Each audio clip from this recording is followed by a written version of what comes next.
Ćao, ja sam Ljupče, beogradski vrabac, neki kažu mangum, drugi kažu sveznalica, treći kažu faca. Moj brat Buce i ja smo iz taka postali zvezde. Nismo to tražili, ali ne bunimo se.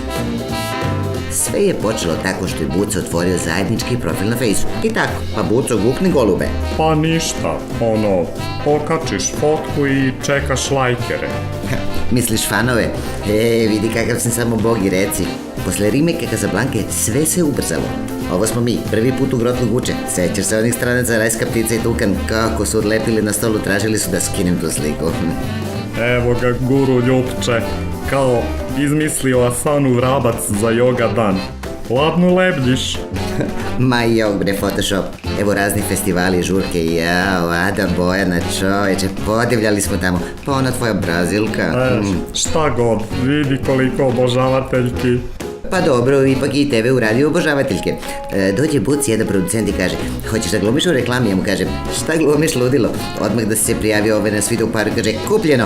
Šta se reklamira? Oni kažu banka, kad sam počeo da se smejem. Histerično. Pa daj mi, pazi, dorčulski vrapci, faci za renomiranu banku, ludilo, a?